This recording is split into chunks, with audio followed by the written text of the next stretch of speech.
Manifestement, il ne veut pas quitter le pouvoir, premièrement, et deuxièmement, il a, c'est une des motifs qu'il dit, il a très peur que le pouvoir tombe dans des mains qui sont des mains islamistes. Ah, Yves, vous qui vous occupez beaucoup de l'Afrique dans le quotidien Le Figaro, pas que, vous faites bien d'autres choses, mais vous avez réussi à lui parler quelques instants vendredi soir au président sénégalais Macky Sall. Oui, je l'ai eu au téléphone. Que vous a-t-il dit? Quelle était son idée, son projet? Je lui ai demandé, mais comment vous faites et comment se fait-il que je lui ai demandé de se justifier d'une certaine façon, tout journaliste que je suis, mais pourquoi il fait ça? Il n'y avait aucune raison de faire ça. En plus, Macky Sall est précédé d'une république.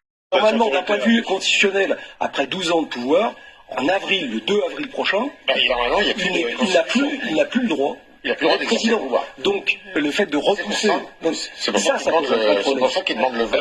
Et ça a entraîné la majorité. Parce que je parlais tout à l'heure d'islamisme, ça peut peut-être paraître un peu abscon quand on n'a pas de décor, c'est qu'il y a un candidat extrêmement populaire, dont il avait peur d'ailleurs qu'il remporte l'élection, pas lui, mais son dauphin, parce que lui aussi avait un dauphin.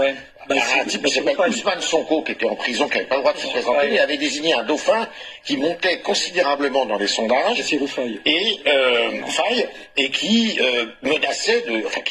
qui pouvait gagner éventuellement l'élection. Et c'est ça que ne voulait pas non plus... Un candidat islamiste, pas présenté comme ça, mais qui avait quand même des relents islamistes. Je voudrais quand même vous montrer ce soir... Ça n'existe pas. Mais moi je déteste la religion. Mais non, mais vous tenez très bien. Il m'est arrivé de prendre le bus, en France, de prendre le bus ou un bateau où il y avait quelqu'un avec un voile et je suis descendu.